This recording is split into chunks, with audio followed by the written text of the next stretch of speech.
Thank you, Mr. Chairman. Mr. Haas, if I could just come back to you. Let me ask you about the Ingham case. I'm sure you remember that case. That was the one litigated in my state, in the state of Missouri. 22 plaintiffs who alleged that your baby powder caused ovarian cancer. By the way, didn't the FDA find that there were traces of asbestos in your baby powder? The FDA outsourced to a lab that found asbestos, a trace amount of asbestos in one lot, and 150 studies thereafter were done of that batch and found no asbestos. And if there was asbestos in that... Okay. That's quite the word salad. But if we just compress, I think the answer is yes, right? Did the FDA find that there were traces of asbestos in your baby powder? No, yes. Ultimately... No? Ultimately, the Third Circuit got that wrong? I just read it in their opinion. Ultimately, if the... Wait. Answer my question. The Third Circuit was wrong about that? I just read it in their opinion. They said the FDA found traces of asbestos in your baby powder. The FDA outsourced to a lab that found a trace amount of asbestos. Okay, thereafter. so the answer is yes. So let's go back to the Ingham case then. I think it's a relevant question. Do you remember what the verdict was in the Ingham case, where the jury found what they awarded? As the chair properly stated, it was initially $4.6 billion for a consolidated trial of 22 plaintiffs that was reduced thereafter to $2.2 billion. $2.24 billion finally on appeal. That's a lot of money. That's one case, 22 plaintiffs, 20 at the end of the day because of the appeal. You were facing how many additional cases after that? We have thousands of cases. Tens of thousands, right? That's correct. Okay.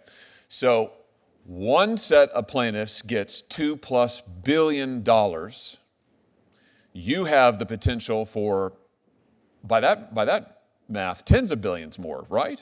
Who knows No, what? not necessarily, because recall, most claimants lose and receive zero. So what you do is, after the Ingham case, your company panics, and what you do is you then decide, oh my gosh, we can't possibly do this. We don't want to pay these plaintiffs this kind of money. So you then create a separate company for the sole purpose of declaring bankruptcy and making sure that the tens of thousands of other plaintiffs get scraps. The proposal that we had would never succeed and would not have succeeded but for the support of the claimants that had made the proposed resolution. We went to I have no idea what you're saying. I thought it was plaintiffs who sued you that went all the way to the Third Circuit where they said you couldn't do what you're trying to do. You're saying that you're saying the plaintiffs wanted this? They like the Texas two-step?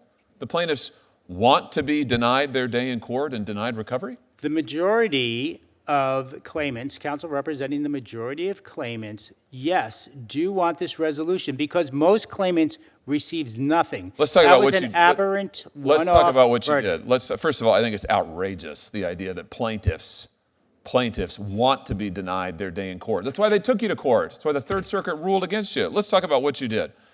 Here is, according to the Third Circuit, an abbreviated version of how you tried to avoid actually paying out liability. Old Consumer, which was one of your subsidiaries, merged into Chenango Zero LLC, a Texas limited liability company, wholly owned subsidiary of J&J, with Chenango Zero surviving the merger. Chenango Zero then effected a divisional merger under the Texas Business Code by which two new Texas limited liabilities were created, Chenango 1 and Chenango 2, and Chenango Zero ceased to exist. Then Chenango 1 converted into a North Carolina limited liability company and changed its name to LTL.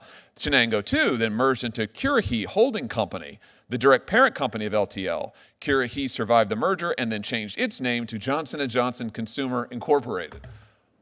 Are you here to tell us that you think that this is a great way to proceed and is fair to the consumers who had asbestos in their baby powder? Indeed, the claimants after that transaction had access to more recourse than they did before, which is exactly You created, in the words of the Third Circuit, you created a company with the sole purpose of sending it into bankruptcy. So you could limit your liability. Here's what I don't understand. Johnson & Johnson is a hugely profitable company, isn't it?